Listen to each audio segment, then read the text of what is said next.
Hello दोस्तों, study point by अभी में आप सभी लोगों का स्वागत है। दोस्तों, आज हम 23 नवंबर 2021 को जो एसएससी जीडी का पेपर हुआ था, तो उसमें जो भी प्रश्न आए हुए हैं आज हम उस पर डिस्कस करेंगे। इसके अलावा हम कुछ संभावित प्रश्नों को भी अंत में लाए हुए हैं, तो आप पूरा वीडियो को ज़रूर देखिएगा। चलिए बिना किसी देरी के वीडियो को करते हैं स्टार्ट। जैसा कि फर्स्ट क्वेश्चन है कि टोक्यो ओलंपिक में भाग लेने वाली फर्स्ट ट्रांसजेंडर वो कौन थी? इनका नाम है रालेर हर्बर्ट, जो कि ये न्यूजीलैंड के हैं। ये फर्स्ट ट्रांसजेंडर हैं जो भी टोक्यो ओलंपिक चल रहा था, अभी ख़त्म हुआ है, तो उसमें जो फर्स्ट ट्रांसजेंडर थे उनका नाम है लारेल हर्बर्ट। इनका जो संबंध है वेट लिफ्टिंग से है। वहीं दूसरा प्रश्न है, भारतीय जनता पार्टी की स्थापना कब हुआ था? तो 6 अप्रैल 1980 को हुआ था। आर्टिकल से हमेशा क्वेश्चन पूछता आया है, तो इस बार पूछा था कि आर्टिकल 21 का संबंध किससे है? तो प्राण और दैहिक स्वतंत्रता से है।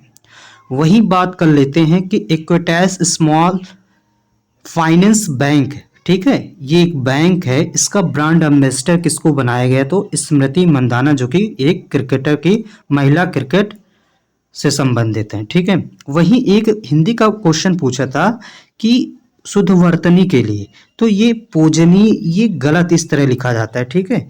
इसका जो सही है पूजनी इस तरह लिखा जाता है, इसमें आधा जा नहीं होगा, ठीक है, पूरा जा होगा। इस तरह पूजनीय जो है लिखा जाता है।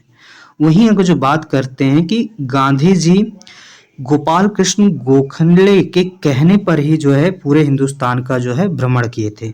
भ्रमण करने का मतलब ये नहीं कि जाओ भैया घूमो, ये नहीं है। जब वो साउथ अफ्रीका से आए थे तो गोपाल कृष्ण गोखले, जो कि गांधी जी के गुरु हुआ करते थे, ठीक है, मानते थे गांधी जी गोपाल कृष्ण गोखले को अपना गुरु मानते थे।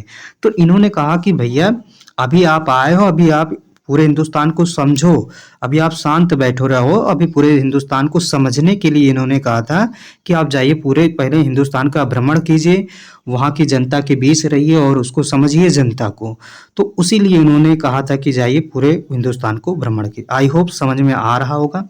वहीं अगर जो बात करें गुरुमुखी लिपि के जनक किसे कहते हैं? तो गुरु अंगद देव को।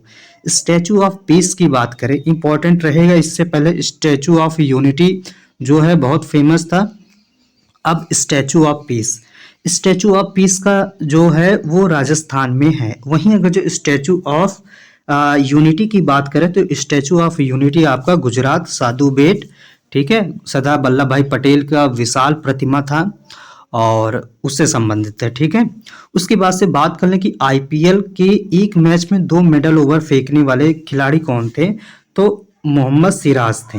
ये आरसीबी के मतलब खिलाड़ी हैं और केकेआर को इन्होंने जो है उनके खिलाफ डाला था। ये 2020 का जो आईपीएल हुआ था उसकी बात है ये। वहीं अगर जो बात करें कि उड़ने वाले गुब्बारे में कौन सी गैस भरी होती है? जैसे मेले वगैरह में देखा होगा, जो बैलून होता है वो उड़ने लगता है, तो उसमें हीलियम गैस जो है भरा होता है। हीलियम से ही बना होता है एक गैस, उसका नाम नहीं याद आ रहा है, लेकिन हीलियम गैस की कुछ मात्रा उसमें रहती है। उसके बाद से बात करें कि पक्षी का जो है पर्यायवाची, तो खग, विहग, पखेरु, अंडस, द्विज, नभचर, ये सारे पक्षी के पर्यायवाची होंगे। विलोम शब्द पूछा था, करुण का विलोम बताइए, तो करुण का विलोम आपका निष्ठुर हो जाएगा। वहीं बात करते हैं कि एक जो है बुक थी कि ग्रैंडमा, बुक का क्या नाम है? Grandma bank of stories. Grandma bank of stories एक बुक है। ये किसकी है? तो सुधा मूर्ति की ये है बुक है। वहीं अगर जो बात करें कि ओडीआई वनडे इंटरनेशनल क्रिकेट में सबसे तेज 12,000 रन बनाने वाले एकमात्र प्लेयर जो है वो विराट कोहली। अगर जो 22,000 बताएं तो 22,000 में भी विराट कोहली का नाम शामिल है। वहीं अगर जो बात करें ईस्ट इंडिया कंपनी की स्थापना कब हुई थी? तो 31 दिसंबर 1600 में ईस्ट इंडिया कंपनी की स्थापना की गई थी। और उसके बाद से एक साइंस का क्वेश्चन पूछ लिया था कि बताइए विटामिन डी का रासायनिक नाम क्या है? तो कैल्सीफेरॉल।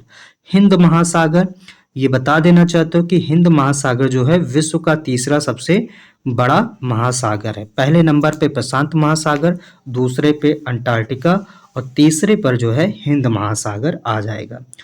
कह रहे कि चादर से बाहर पैर पसारना का अर्थ क्या होगा? यानी कि आय से अधिक पैसा खर्च करना, यानी जितनी आय नहीं है आप उससे ज़्यादा जो है पैसा खर्च कर रहे हैं, इसका ये अर्थ हो जाएगा। वही एक बाणभट्ट से संबंधित एक प्रश्न आया हुआ था, तो चलिए देख लेते हैं। बाणभट्ट से संबंधित था वो प्रश्न कि बाणभट्ट जो है पहले नंबर ये राजा हर्षवर्धन के दरबारी कवि थे। अगर जो ये पूछा होगा कि बताइए इनकी रचना कौन कौन सी है, तो इनकी जो रचना हो जाएगी, अगर इनकी रचना की बात करें तो इनकी जो रचना हो जाएगी वो हो जाएगी हर्षचरित और कादम्बरी। हर्षचरित जो है ये इनकी रचना हर्षवर्धन के ही जीवनी पर आधारित है। वहीं अगर जो बात करते हैं कि गांधी इरविन समझौता कब हुआ था, तो 5 मार्च 1931 डेट इंपॉर्टेंट है, याद रखिए किसके किसके बीच में हुआ था, तो गांधी जी और इरविन के मध्य में ये समझौता हुआ था। कब? 5 मार्च 1931। अगर जो हम बात कर लेते हैं कि बताइए जनसंख्या यानी सबसे कम जनसंख्या घनत्व वाला राज्य कौन सा है, तो अरुणाचल प्रदेश। वहीं अगर जो राज्य में बात करें कि सबसे ज़्यादा कौन सा है राज्य, तो वो बिहार हो जाएगा।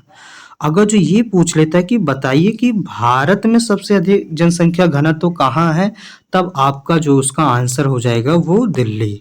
ठीक, भारत में अगर जो सबसे अधिक जनसंख्या घनत्व पूछता है तो दिल्ली, अगर जो राज्य की बात करेगा तो बिहार, और सबसे कम अरुणाचल प्रदेश। आई होप ये सब आप लोगों को समझ में आ रहा होगा। वहीं पर अगर जो बात करें कि स्वेज नहर किन दो सागर को जोड़ता है आपस में, तो स्वेज नहर भूमध्य सागर और लाल सागर को आपस में जोड़ता है। वहीं पानीपत का तीसरा युद्ध 1761 में हुआ था। और फिर एक और क्वेश्चन, ये 2 बार रिपीटेड हो चुका है ये क्वेश्चन, कि मालाबार युद्धाभ्यास ये किनके बीच में होता है, तो ये नौसेना के मध्य में होता है, जिसमें भारत है, अमेरिका है, ऑस्ट्रेलिया है और जापान, इन चारों देशों की नौसेना के मध्य में होता है। वहीं अगर जो बात करें कि पहले तो 3 थी, लेकिन इस बार जो है एक ऑस्ट्रेलिया को जो है शामिल किया गया। पहले तो 3 ही हुआ करते थे, भारत, अमेरिका और जापान, लेकिन इस बार से जो है ऑस्ट्रेलिया को भी इसमें शामिल कर लिया गया। एक बहुत फेमस खिलाड़ी हैं दीपिका कुमारी, इनका जो संबंध है वो तीरंदाजी से है। आप लोग इनको देखे होंगे, आप सर्च करिएगा गूगल पे दीपिका कुमारी, तो इनको आप लोग जानते होंगे जो है। तो इनका जो संबंध है वो तीरंदाजी से, बहुत फेमस खिलाड़ी हैं ये तीरंदाजी की। चलिए उसके बाद से अब हम कुछ संभावित प्रश्न को लेकर के आए हैं, जो कि बहुत ज़्यादा इम्पोर्टेंट होने वाले हैं आपके पेपर के लिए। तो चलिए बात करते हैं। कह रहे हैं कि गोवा की स्थापना कब हुई थी, तो बता देना चाहता हूँ 30 मई 1987 को हुई थी। अगर जो गोवा स्थापना दिवस कब मनाता है, तो 19 दिसंबर को मनाता है, ये याद रखिएगा। ये इंपॉर्टेंट क्वेश्चन कि वर्तमान में भारतीय नौसेना प्रमुख कौन है, तो एडमिरल आर हरि कुमार हैं। याद रखिएगा, भारतीय नौसेना प्रमुख एडमिरल आर हरि कुमार हैं। ये किसके स्थान पर आए हैं, तो एडमिरल करमवीर के स्थान पर आए हुए। वहीं अगर जो बात कर लेते हैं कि वायुसेना प्रमुख कौन है, तो एयर चीफ मार्शल, इनका क्या नाम है, तो विवेक राम चौधरी, यानी VR चौधरी आप कह सकते हैं वायु सेना प्रमुख। ये किसके स्थान पर आए हैं, तो air chief marshal RKS Bhadauria के स्थान पर आए हुए हैं। वहीं अगर जो वायुसेना का उप प्रमुख पूछ लेता है, तो संदीप सिंह होंगे। आप कमेंट बॉक्स में ये बताइएगा कि थल सेना प्रमुख कौन है वर्तमान में। वहीं अगर जो हम नेक्स्ट बात करते हैं कि भारत कोरिया मित्रता पार्क कहाँ स्थापित किया गया, तो ये दिल्ली में। वहीं शिव रमन समिति का संबंध नाबार्ड से है। कुंठा जल विद्युत परियोजना ये किस राज्य में है, तो ये तमिलनाडु में है। सहकारिता मंत्रालय के मंत्री, सहकारिता मंत्रालय ये अभी केंद्र सरकार यानी भारत सरकार के द्वारा जो है ये सबसे नवीनतम मंत्रालय है। ठीक है, सबसे नवीनतम मंत्रालय है। और इसके जो है मंत्री किसको बनाया गया, तो अमित शाह को बनाया गया। वहीं अगर जो बात कर लेते हैं कि भारत का 52वां टाइगर रिजर्व कौन सा है, तो रामगढ़ विषधारी टाइगर रिजर्व। शून्यवाद का सिद्धांत ये किसने दिया था, तो नागार्जुन ने दिया था। वहीं एक इम्पॉर्टेंट ये स्टेटमेंट है कि समुद्रगुप्त को भारत का नेपोलियन ये किसने कहा था, तो ये तो पता है कि समुद्रगुप्त को भारत का नेपोलियन कहा जाता है, लेकिन ये तथ्य ये कथन किसने कहा था, तो VS स्मिथ ने कहा था समुद्रगुप्त को भारत का नेपोलियन। वहीं अगर जो हम नेक्स्ट बात कर लेते हैं, नेक्स्ट बात कर लेते हैं विश्व पर्यावरण दिवस 5 जून को। डूरंड कप का संबंध किससे है? तो फुटबॉल से डूरंड कप का संबंध है। वहीं रावत भाटा परमाणु संयंत्र, ये बहुत इंपॉर्टेंट है, ये राजस्थान में स्थित है। और जैव विविधता दिवस कब मनाया जाता है? तो 22 मई को मनाया जाता है। अगर जो बात कर लें कि बताइए कोलकाता स्टॉक एक्सचेंज की स्थापना कब हुई थी? तो 1908 में किया गया था। वहीं पृथ्वी का फेफड़ा किसे कहते हैं? तो अमेजन वर्षा वन को। कह रहा कि ये इंपॉर्टेंट क्वेश्चन रहेगा, इसको याद रखिएगा कि भारतीय वनस्पति सर्वेक्षण का हेडक्वार्टर कहाँ है? तो कोलकाता में है। भारतीय वनस्पति सर्वेक्षण का हेडक्वार्टर मुख्यालय कहाँ है?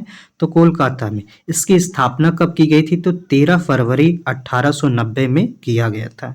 वहीं अगर जो बात करें कि वर्ष 2020 में एक आया था चक्रवात, जिसका नाम था निसर्ग। इसका नामकरण किसने दिया था? तो बांग्लादेश में। कह रहा एशिया की सबसे लंबी नदी यांगटीसी नदी है, जो कि चीन में स्थित है। इसकी जो लंबाई है वो 6300 किलोमीटर है। कह रहे कि वन सर्वेक्षण रिपोर्ट हर 2 वर्ष में जो है इसको लाया जाता है। अगर जो वहीं बात कर लेते हैं कि सैयद मुश्ताक अली ट्रॉफी का जो विजेता है, अभी जो हाल ही में हुआ था, उसका विजेता तमिलनाडु रहा है।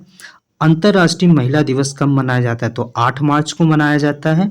और विश्व उपभोक्ता दिवस कब मनाया जाता है? तो 15 मार्च को।